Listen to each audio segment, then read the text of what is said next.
Hello, Paris.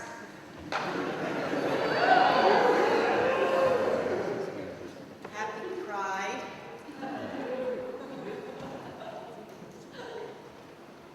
Thanks are owed to the remarkable organizing dream team of Flore Garcin-Marrou, Julienne Alliot, Lisa Karoubi, and my object of transferential fascination, Anna Street.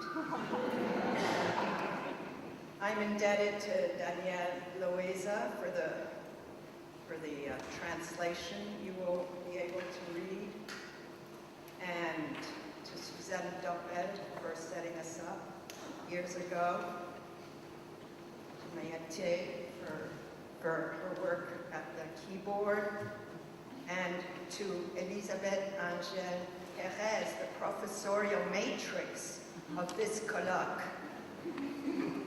Thank you for letting us in the Sorbonne, a mystic figure of authority, of university, and no doubt universal mapping.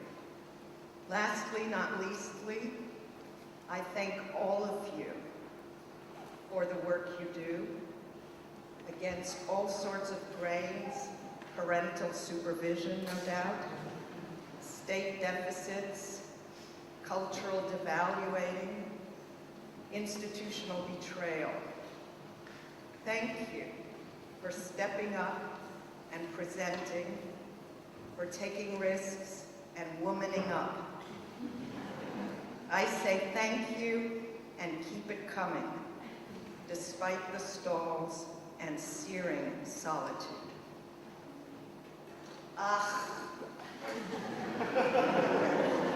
Okay, any questions?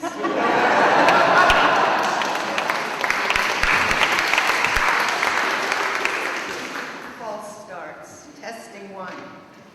I'm not sure I know what all the fuss is about. You say it's Anglo-American. I say it's Ursprung. Let's call this ancient Greek. Since when was philosophy not rolled up in performance? It took off from tragedy, of which it retains some threads and shredded urges. Socrates started us off on street performance. A startup West Side Story, or Histoire of the West. Ever interactive, he prodded the passerby, giving him an already Heideggerian Stoß, a persecutory poke or caress, already stage managed by Levinas when you split the returns, if unassumably, between violation and caress. Socrates, for his part, took down the street punk in order to make thought announce itself. He'd pick out the philosophical straggler or cute boy, happy pride, pushed and prodded so that something would give. The urban street philosopher started doing dialectics in backstreet alleys, whipping out the switchblade or phallus or whatever hit the metaphysical mark. The performance tendency always stirred in the philosophical corpus, no matter how many eviction notices were served to drain off the fiction, the poeticity, the mimetic drive of the philosophical urge. Philosophy thought it could kick the theatrical core to the curb. Just think of the repertory of analytic philosophy and other flatlining logics. Philosophy thought it could kick the theatrical off its premises, but could not, in fact, kick the habit. So tell me, can you hear? Is the rhythm, you want to step it up? Is it okay? Am I flatlining? Testing, 1, 2. For us today, after Paul Celan, the poet who handed the shibboleth to philosophy, placing an ambiguous bouncer at its door in Celan's poetry, as Derrida has noted, and we've discussed in the Antigonic play, the door is the law. Philosophy, or rather the philosophic, or if you're on the Heideggerian Holzweg, thinking, because who needs philosophy when you can do thinking? Like post-poetry, like all writing, at least on modernity's clock, since Emma Bovary has nowhere to go, bereft of address, no goal or destination, no time to arrive. For Wann, inextricably linked to Wahnsinn, ever circuited through Wahnsinn. Okay, that was my reading of Celan's poetry. Testing 1, 2, 3 on the way to language. Language. O einer, o keiner, o niemand, du. Celan. La rose de personne. I am Josephine, queen of the mouse folk. I squeak and peek, and on narcissistically pumped up days, I moan and bitch and nag and bitch and pout and send out disturbed emissions.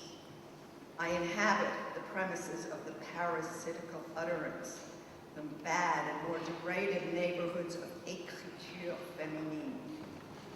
Do my squatting habits constitute a philosophical idiom or a character disorder?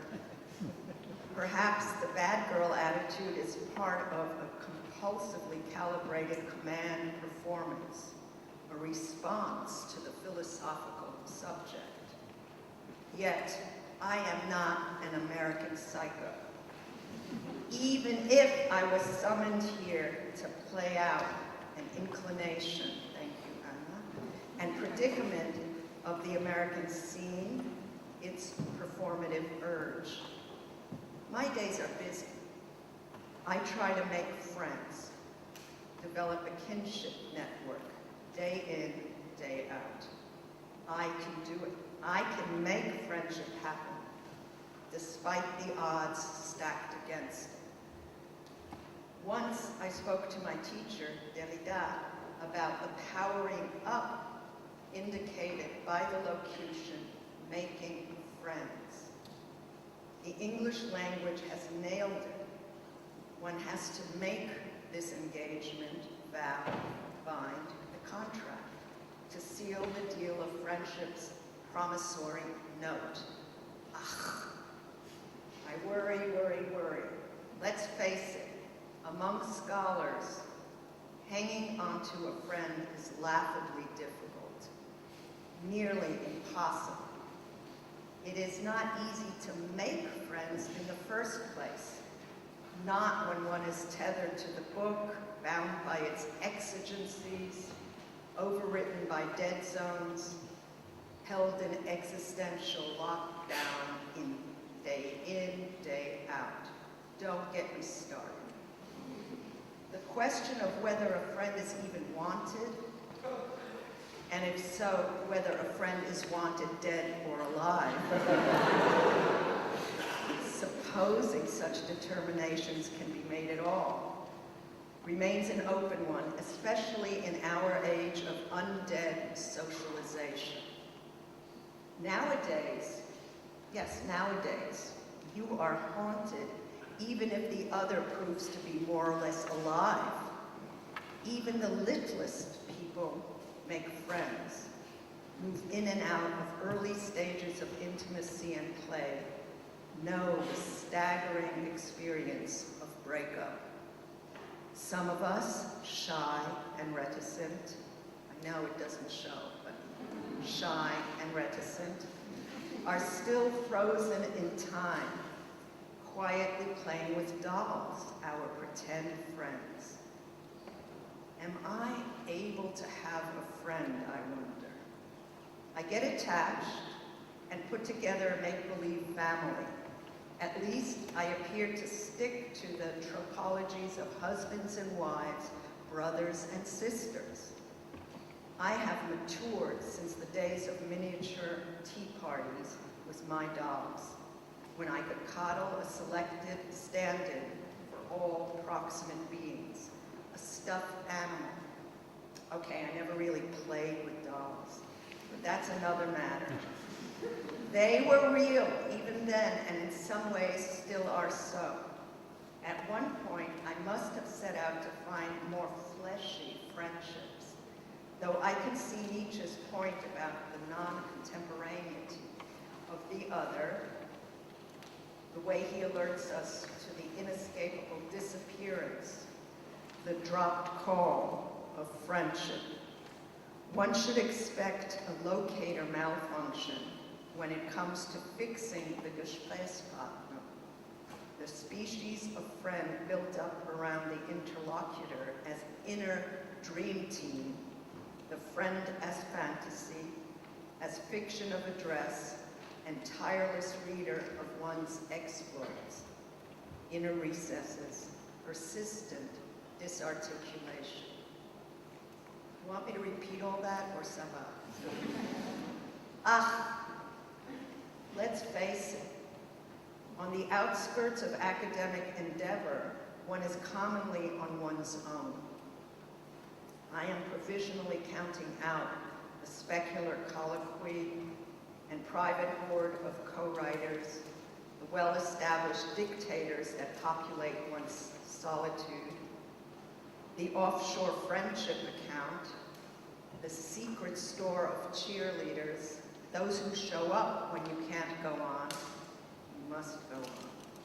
Closer to the core of university life, friendship scores some points here and there, but tends quickly to snag and fold, perhaps as is to be expected in any theater of work or in the shadow of competitive exertion. Still, one needs allies, craves a kinship network, whether disruptive and improbable, or reliably bolstering, familiarly estranging, and wants to think of oneself as capable of making friends. At least let me be able to make friends. For Bataille, reading constitutes the sovereign act of friendship. Emerson follows other, but similarly run protocols to requite friendship with reading. The performativity of making friends, or the injunction to fake until you make friendship happen, in itself leaves one insecure and feeling basically alone, unprotected. The affective Grundstruktur of any workstation in and around the university. I can only speak for myself. Pause. Took me forever to secure every term and turn of that last sentence. What a whopper. I can only speak for myself. How long did it take me to lease out of myself, or even to speak? I won't even go into the inaugural I that continues to wobble and propped up as if one could start a sentence, any life sentence, in such a counterfeit manner. I must go on. So, I can do this the way we were. In the fledgling stages of becoming intellectual, I use shorthand. Intellectual does not cut it. Keeps you in the rut of modernist paleonymy, stuck with obsolete concepts and habits. But what's a girl to do? Climbing the intellectual program, I was a bit of an outcast, a somewhat defiant but mostly vulnerable misfit. Defiance was not meant to style my original stance. I was painfully and painfully earnest baby scholar, dedicated, conditioned for every sort of servitude, understanding that doing time, whether in graduate school or as part of a teaching body, amounted to acts, or rather passivities, of cultish subjection. I let myself be inspired by Asian figures of warrior apprenticeship, by Muhammad Ali and his rope-a-dope technique. If you don't know what that is, I should explain it later.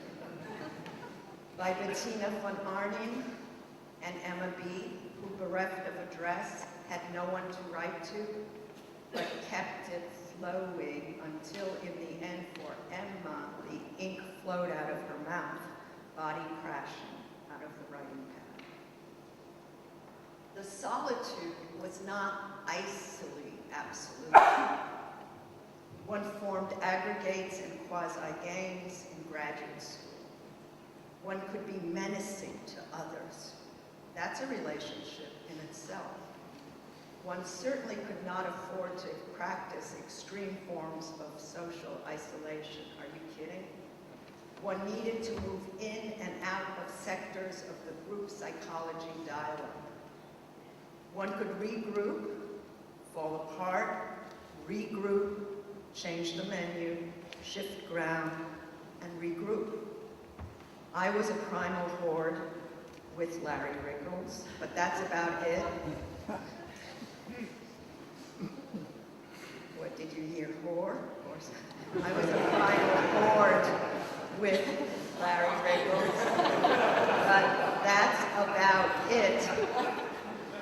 And this spare social diet with only some add-ons seemed to suffice for us in our salad days as standalone graduate students.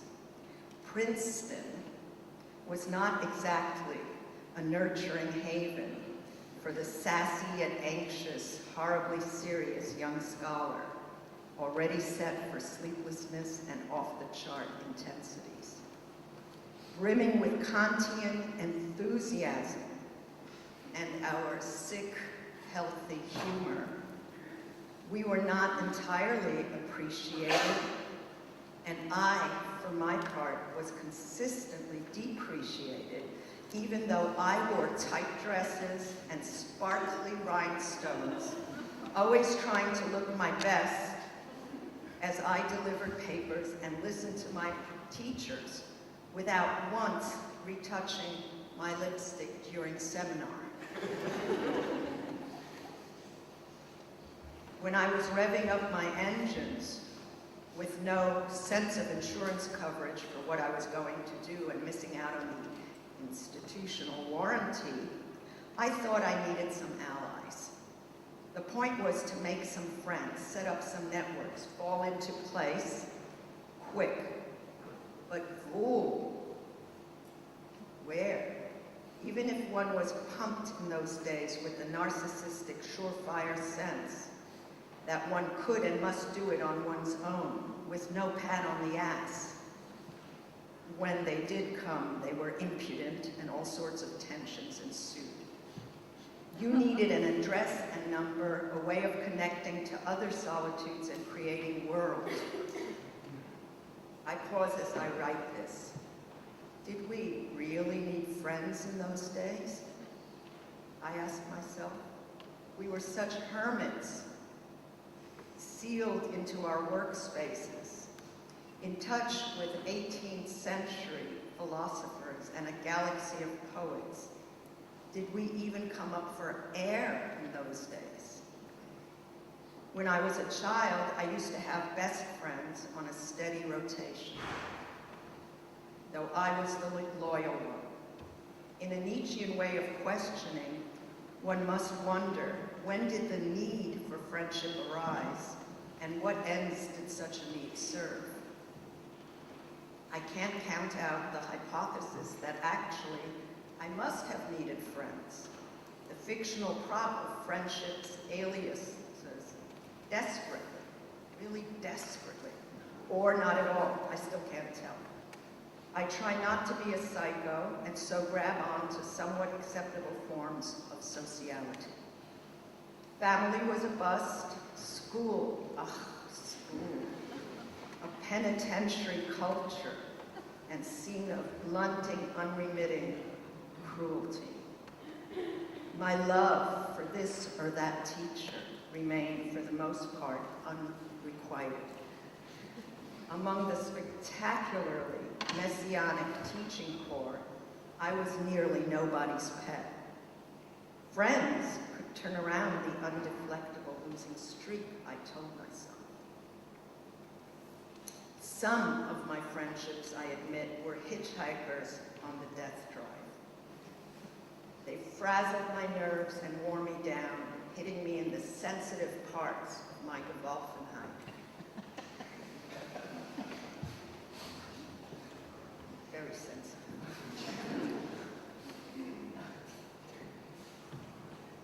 Others were vital to my growth. Still others remain to this day incalculable, inenarrable. Yet I am convinced they have saved my life, such as it is or was. Still, the need for friendship, whether intellectually called up or close to the best, unruly or stealth, rich and cheerful, feels like it may require some genealogical purging, for this need may signal some part of a steady weakening, a long-term or mere bout of existential fatigue, unsovereignty.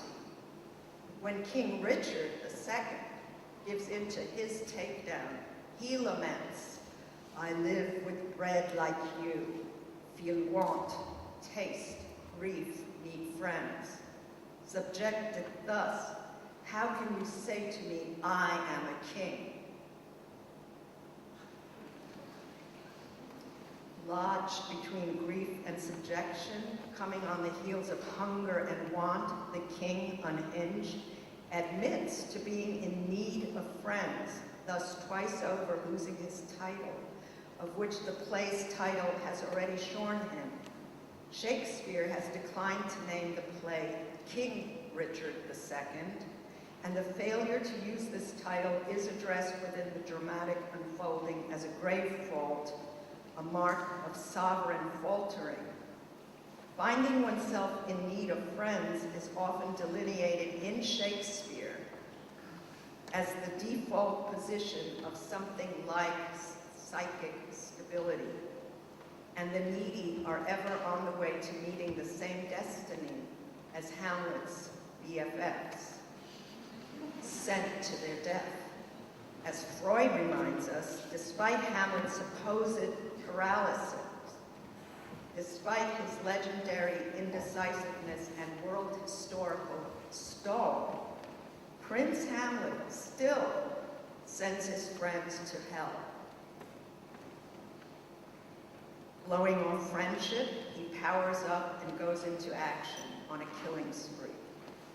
Horatio, another cult of friendship and another cut of friendship, is preserved in order to write up Hamlet, assuring his epitaph and sepulchering him in narrative remembrance.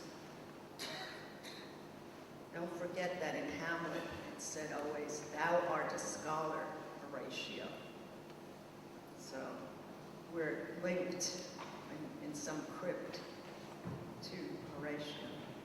Each friend is responsible for surges in writing, or more discreetly offered, for flagging the relation to writing that threatens to undermine us all. If it weren't for this threat, and we were not faced continually with an unstoppable fear of freakout, the store of complaints that writing announces, who would bother writing? I mean, who would bother to write? Is writing part of a Heideggerian Schreiben, the cri écrit, or a Nietzschean slice of a relentless series of complaints launched like so many smart missiles at our metaphysical tradition? Or does thinking, for Heidegger, no longer philosophizes, unfold only in the neighborhood where a plaintiff's cry has been subdued? Heidegger, who tried very hard to clean up his act and put Friedrich Nietzsche back in commission after the Nazi hijacking, sets out to rehabilitate Nietzsche in Was heißt denken. He lashes out at those who have demeaned the Nietzschean Schrei by turning it into so many forms of idle chatter. Heidegger's reprimand, set on pianissimo, even though some thinkers have to scream to get their points across. Thus Nietzsche, and thus the woman in Nietzsche broadcasting, tries hard to stay the course and avoid becoming a complaint.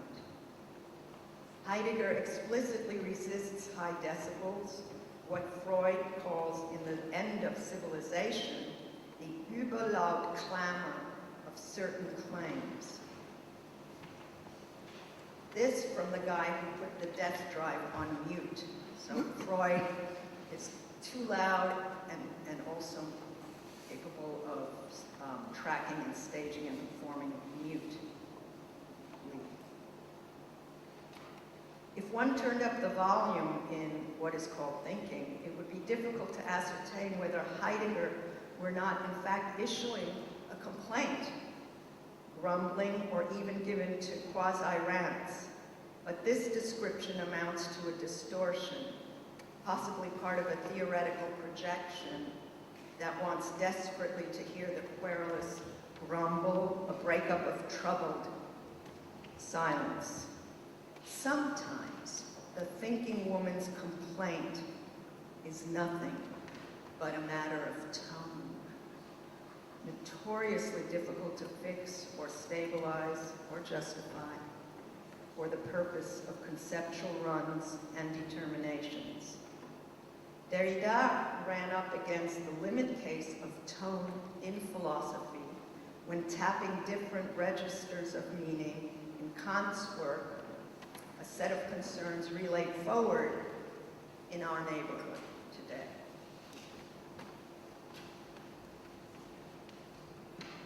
My apprenticeship was long and hard. I'm not complaining, but it was long and hard. I was tossed about and shared and divided, often enough nearly snuffed out. Some friends took me in other directions. Once in a while, I jumped ship. We know from Barbara Johnson's reading of Paul de Man's reading of Baudelaire's reading of himself that enumerations notoriously derail you. I was going to enumerate everyone who had any influence on me, or traumatic intrusion, or acted upon me performatively, or thought I didn't catch them in these acts. But I leave the enumeration, the telephone book list of those who still affect me intensely, by thinking of the notorious stature of such enumerations. They spin the wrong document and crush complicated textures. So many players in my own feebly crunched numbers are MIA, missing in action. The teachers, even the bad ones, against whom one sharpened. The ambivalent ones who showed some responsiveness, but nevertheless signed the pink slips. Tender and epiphanic ones, the flashback lineups of hiring and firing squads. Each essential and structuring, traumatically upturning the dirt on which I was raised.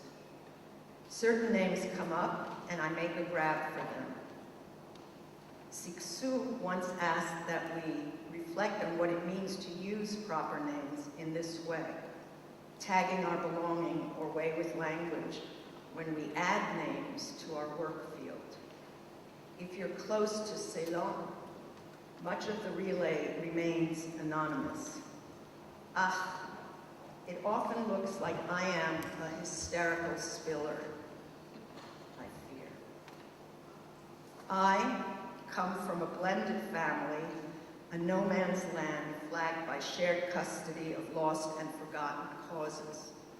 As a cub Germanist, I was utterly forlorn, mostly on my so-called own, before I discovered my we are family stride. But this was not easy, nor credible. I developed outposts in Virginia, California, Berlin, and Paris, and was very much involved in creating a line, as you know, and you've shown me, of French-style German studies as well as German-based French and American reading signatures. I am relocating to Latin America. That's neither here nor there right now. When I met Judith Butler, another corridor lit up, another curve of the kinship throne. Let me turn to a very singular performance engine of our time. So how's your energy? Can you take a little more? Yeah. Do you want to do yoga or we're good? You're grounded and you're looking in a sacred way. A soft-spoken advocate for any number of lost causes and genders in those days, Friedrich Kittler was capable of summoning up women's reading habits in the 18th century, Nietzsche's initializing stock of girl students. I mean, we are in a school, we're situated in an institution, and it's worth noting that Nietzsche was the first to be hospitable to women students, which Kittler will hook up with the Remington typewriter, reminding us also that Remington famously made a rifle. So Nietzsche's initializing stock of girl students, the flooding of the secretarial pool that changed the fate of letters and love stories. Men started writing up the collective transference onto the secretary and Gal Friday figures. The sudden population boom of Della Streets, Anna Street, and Lois Lanes. It's all in Kittler. The first time ladies was added in the form of a public address. Ladies and gentlemen, meine Damen und Herren. Big event. And Kittler famously zoomed in on the Ach of Sprache. Okay, impossibly translated as the ache of spake. I don't know what I was smoking when I wrote that. The Ach of Sprache. Someone please fix this fast. The indwelling, alas, that he drew from Sprache, language. He observed, in fact, that German literature commenced in the Sigh. Die deutsche Literatur hebt an mit einem Seufzer. So German literature gears up and starts up with a sigh. Somewhere between moan and lament, Seufzer rings out at the starting gate of the literary adventure, tilting toward the eternal feminine of language utterance, just below the sonic level of sense-making. Perhaps muttering is a way of revving up the complaint, as well as the inventory of German literature. I can complain right now that I know you're too hot, and I don't know what that's about. And you know that when Nietzsche went so-called crazy, he apologized for the weather. So I'm apologizing for the weather.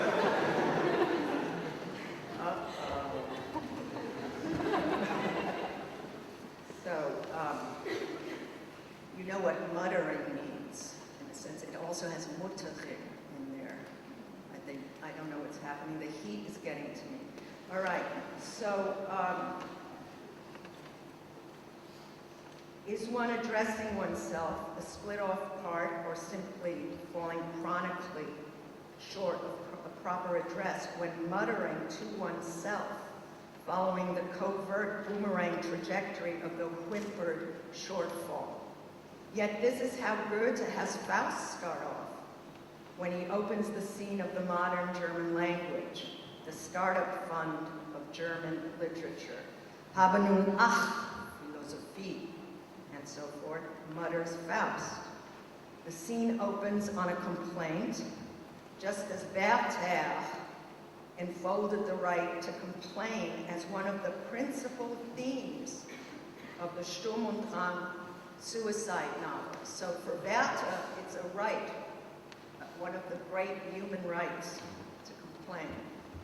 Faust groans that he's at a dead end. He has done all the work, knows everything, knows exactly where he's at, yet knows not enough of what really counts, that is the incalculable, and cannot be satisfied by mere knowledge, the cognitive levers available to him.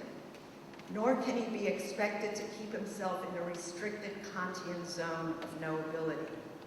This is a loose translation, but on point, I think, and battle-ready. I'll defend it against any philological busybody.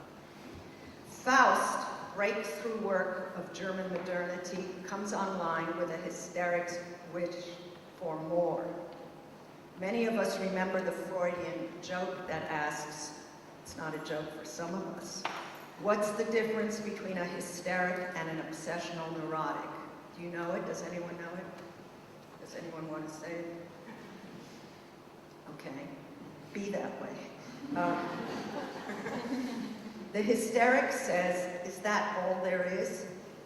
The neurotic, stalling, stopped short by the overwhelmed sense of encroaching things, says, wait, this is too much. I think I'm both. I need my personal shrink. Okay. So, Faust opens up the hysterics demande for more and better, but with interceding, there is the matter of an initiating surrender, a ready resignation. The place where the complaint strikes out demande.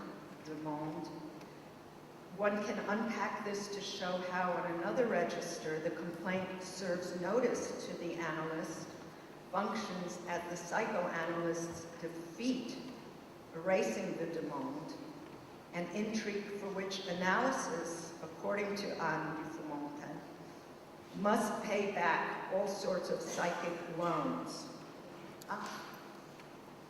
Hitler could have chosen, I suppose, to render as a groan, following the schema of sexual difference proposed by Shakespeare in Richard II, when a sigh is apportioned to the feminine, the groan, to the deposed king, which inches its way toward the feminine, but still retains a more of a masculinist majesty, as the unkinged must man up.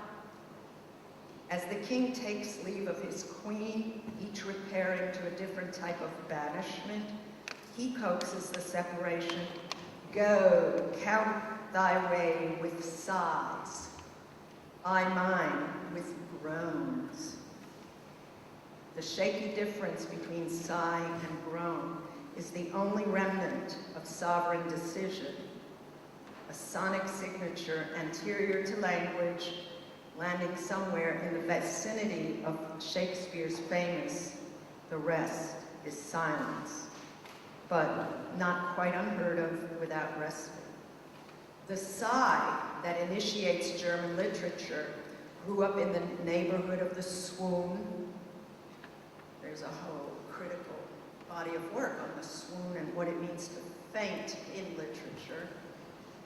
I don't know how much fainting philosophy is capable of. The eclipse of meaning that populated so many texts of the 18th century, where the experience of Ohnmacht, so literally without power, fainting, has said something about textuality and its diminishing capture, its suspension of consciousness at moments of decision. In Kleist's Marquise von O, the protagonist faints and the text follows her down by instituting a dash at the non-rendered core of events. The narrative ceases to be, much like last night's sudden arrest, perhaps. It cannot say what has happened. The evental pivot of the story disappears into avoided syncope, unable to control or tell a rape scene. For Kleist, the origin of inscriptive saying, here and elsewhere, is smeared by an initial violation. Everything subsequently grows around the textual gash, a traumatic seizure that marks the dilemma of all texts. It may well be that littérature springs from tenacious silencing and embedded distance, disturbance, an origin that cannot testify for itself, knowing no witness or advocate to haul in a lost causality or some generative principle to call up hospitable ground. I would like to consider how the complaint, companion to grievance, implies melancholia and unleashes the energy of protest. I have always been fascinated by those who do not raise their middle finger to protest, who dare not complain in the proud whistleblower poise of landing their complaint. Admittedly, a very risky business. The non-complainers get all the credit, staying within the boundaries of coded gracefulness. It is simply not graceful to complain. My dilemma, ego ideal, expects me to be graceful, but I must complain. I want to raise myself to the dignity of the complaint. Sometimes I want to raise myself to the dignity of the unsounded complaint.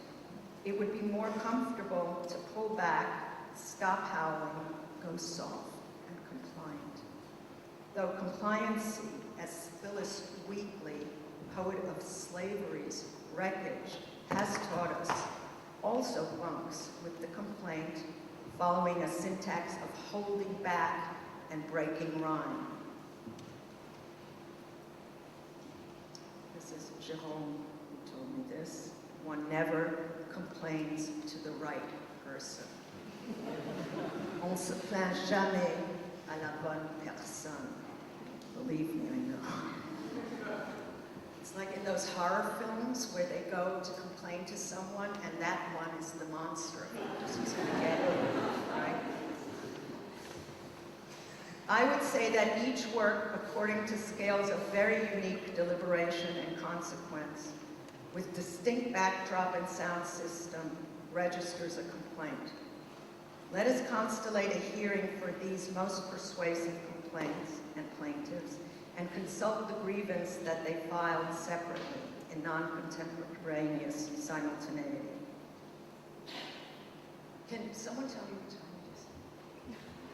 I have time. Sure, only God can tell us that. Okay, thank you. I am not pretending to deal out results. Thank you. Oh, now I can see. No, that's better. I'm like making it up as I go. Oh my God, this is the wrong text. I was freaking out up here. This is Josephine, Queen of the Mouseball, not Queen of I don't know. All right. So I'm not pretending to deal out results or final assessments and dialectical summations of the way he tuned his work to what Werner Hamacher calls an advokatorische Ethik, for who or what has the right to complain. Who represents those who cannot even complain? One does not want to reduce the plaintiffs to a single thumbprint, even in our day and age of condensation and techno-abbreviation or creative shuffling. Their relation to the complaint remains at times stealth and somewhat unruly, maybe merely personal in some forms of address. How does one register a complaint? Who has the right to complain? Does the complaint issue from a place of impotence? Or does it have the potential to move mountains?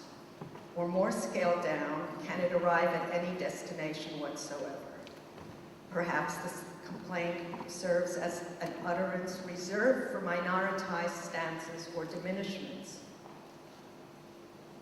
Is gay pride also a complaint? And to what extent? Sometimes it forgets, okay. No, the corporate shit, and suddenly God is on our side, marriage, okay. No, dial it down.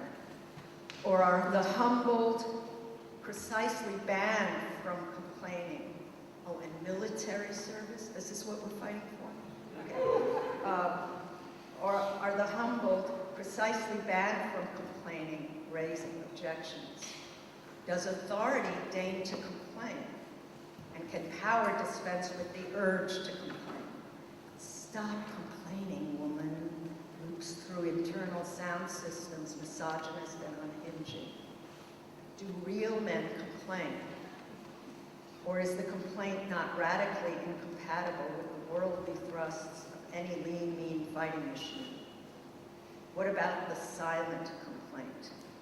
So many questions, so little time. My own engagement with the complaint as a prevalent but undocumented form of saying skids off an earlier preoccupation with the greeting, salutation. The problematic of the salutation that set off Heidegger when he was closing in on destinal aspects of Hölderlin's poem Andenken, remembrance. What it means to be greeted and how being greeted sparks off a greeting from the sacred, bringing the greeted one into existence each time anew, is an area of poetic saying that Heidegger covers with care, if also distortion. Seized by the quotidian adventure of greeting people on the streets, whether or not one knows them, one can test an observation that I have made repeatedly. Like other anxious creatures, I can exhibit over-friendliness, which seems fine to me, but gets the glare of some of my reserved French friends, Suzanne. In any case, I make it a point to greet, maybe an American default position of troubled sociality. I don't know. Well-to-do people do not systematically return my greeting. Same goes for the self-involved cold fish I stupidly welcome for a split second into my life. A searing and overextended split second. I have observed, however, that the poorest of the poor, or those whom one might consider to be stuck in miserable circumstances, tend to respond to my greeting in similar ways. Driving on the New Jersey Turnpike, asking the man in the toll booth how he was doing, I was met with the reply, I can't complain. The doorman at a friend's building who had broken his leg and received no compensation, too, could not complain. And a street vendor from Nepal who stayed in his container under impossible conditions of overheat or winter blizzards, he too cannot complain. I wondered about this calm, glacialized resignation, the grace of the destitute, scenes of mute compliance.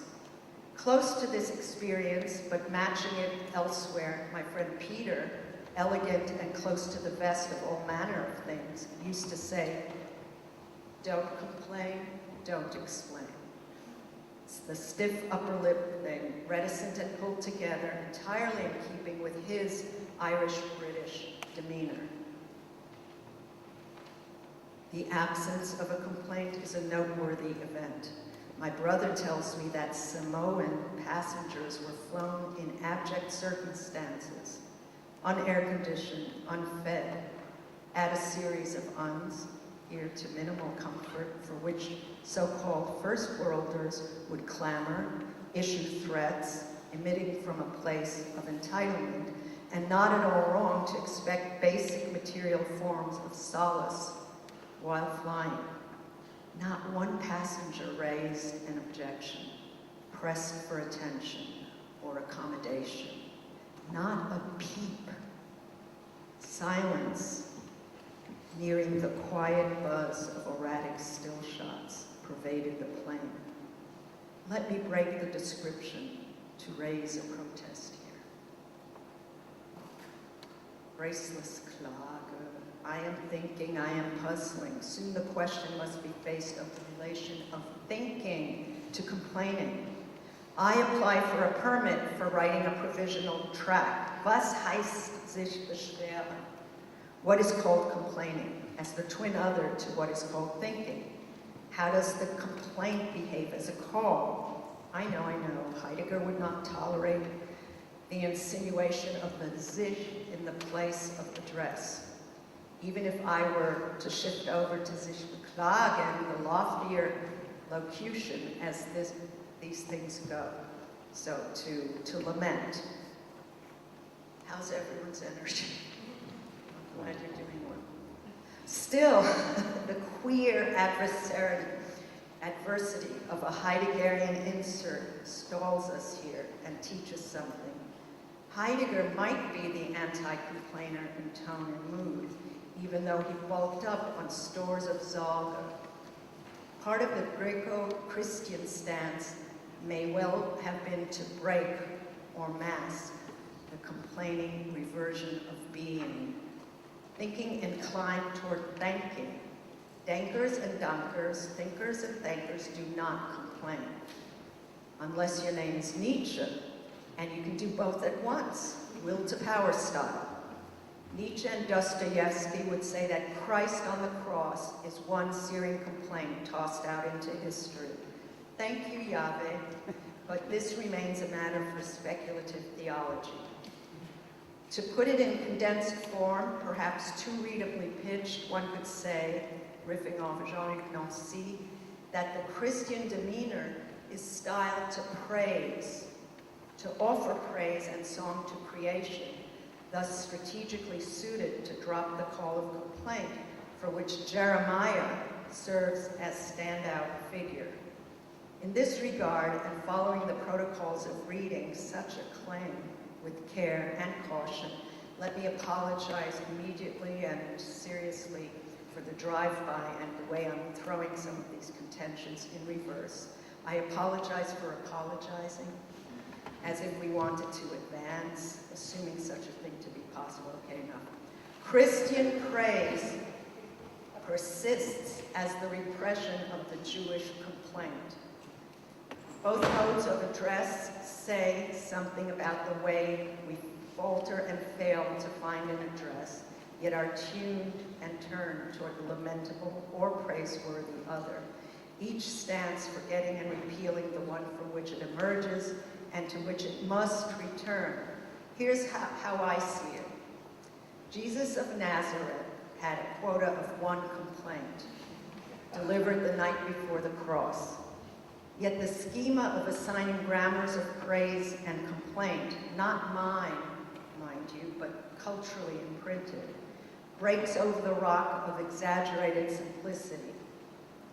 God breaks the seal of simplicity, issuing license for this double dealing of praise and complaint cultures. God, does she come down on one side or the other? God, one could say, complains all the time. Biblical celebrities have taken signature positions. Job accepts, Jeremiah laments. Sarah, she laughs. Also a type of complaining. That's the panorama shot I offer, and will come in for a close-up shortly in another place. But there's still too much interference, even for my standards, that tolerate blooded warps and trespass, because the well-demarcated projection of the Jewish culture as a Klagekultur, or culture of lamentation, remains insufficient and mendacious, leaving out entire chapters of Lebensfreude, wit, inventiveness, and insistent consideration on the conditions of freedom. Undeniably, this projection has pernicious historical edges, and some of one's best friends, including introjected pipelines, have raised the objection to Jewish accented complaining, leading one to listen again to those cultures that would like to see a halt in the allegedly unceasing Jewish complaint about the Holocaust. This brings us to a delicate historical juncture, difficult to articulate or bear. What does it mean to demand a stop to complaint, to timetable a legitimate grievance, and pencil in a final heave? I'm not sure. In some instances, it can help the ones seized up by the need to keep the complaint alive, but a lot depends on who's asking for an end to the complaint and the right not to complain. The complaint itself comes off as aggressive, impolite, unhöflich, leaving victims in the quagmire of an apparetic trap on the side of the unsavory and dubious, something that overly discloses and so cannot be viewed simply as true. I purposefully swerve from the cultures of lament in order to clear the deck for the complaint, no doubt a downgrade and awkward scramble in terms of the prestige of any presentation of solemn assertion. By putting the focus on the complaint rather than on lament, without opposing them, I am seeing about the possibility of updating the fate of the lament into a modern tonality and rhetorical arrangement. The lament carries some gravity, rises above itself to address an often inaccessible alterity. It has a rich and persuasive musical and poetic history to back it up and steer it forward. The complaint is of another order, something that the Bible itself tries to send through some anger management program.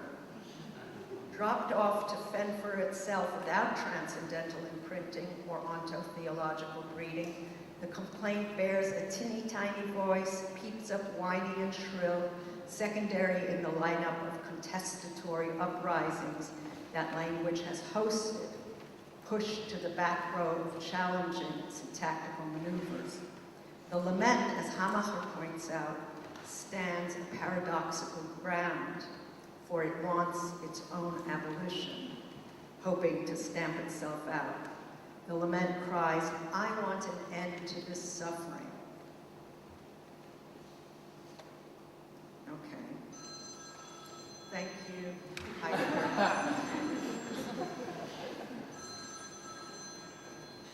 I'll take that.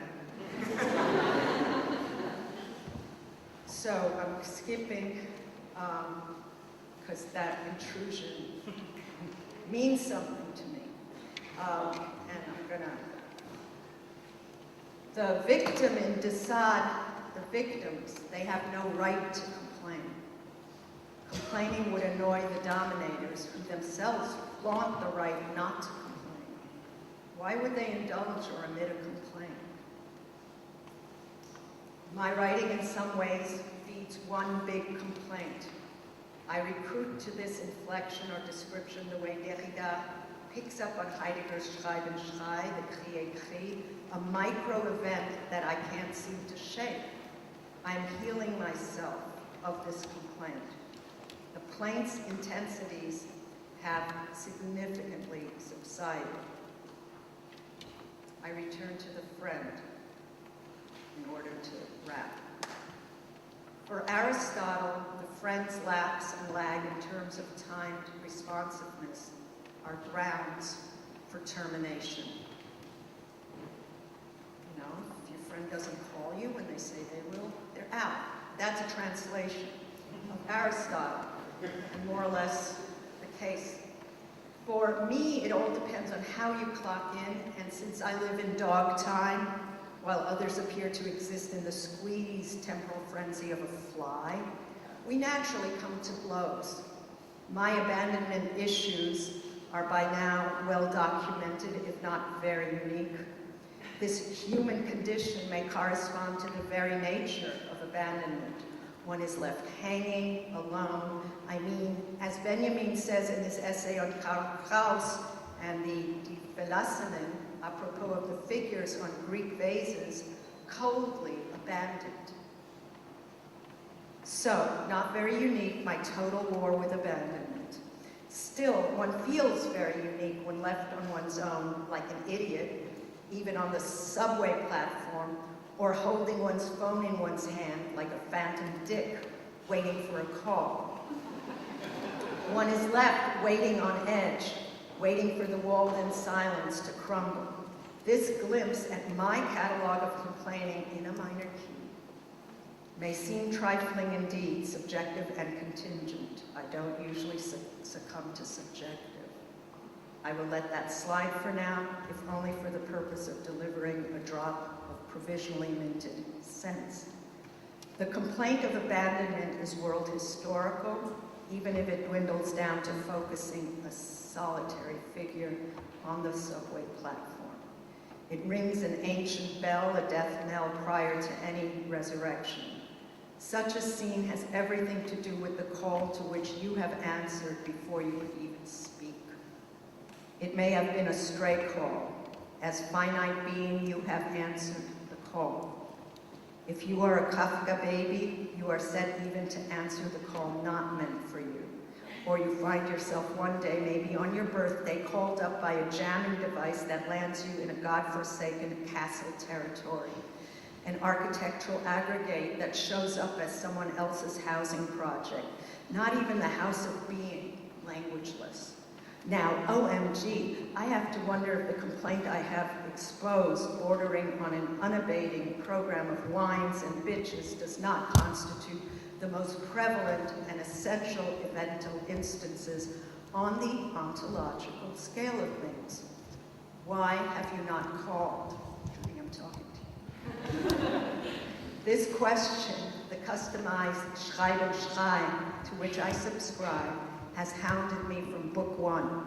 It will not shake loose. So why haven't you? The complaint presupposes an address, probably the wrong one.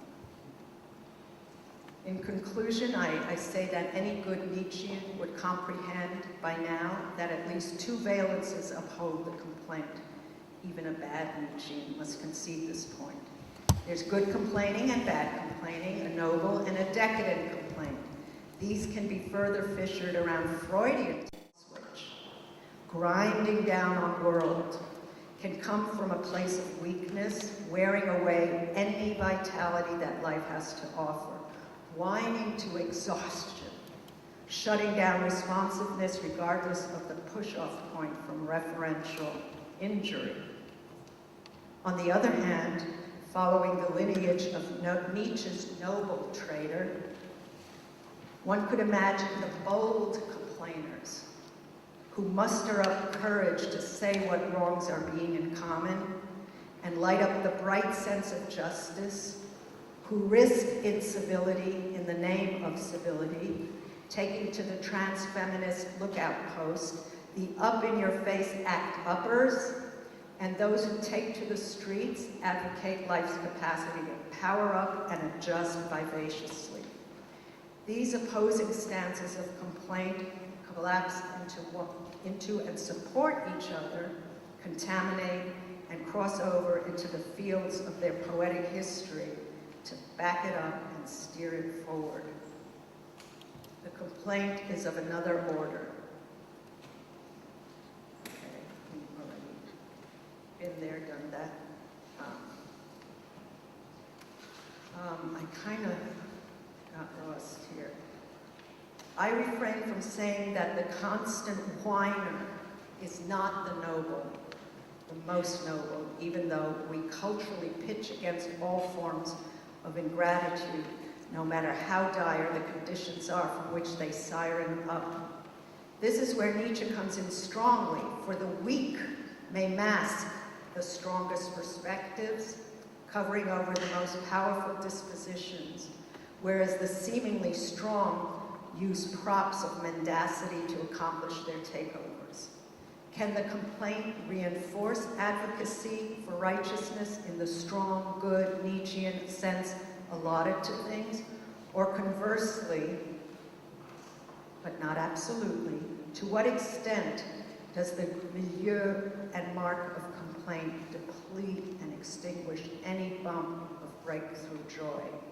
These are Nietzschean questions that come through today according to their inherently strict yet untimely schedule. soliciting with nagging precision a time-released set of responses.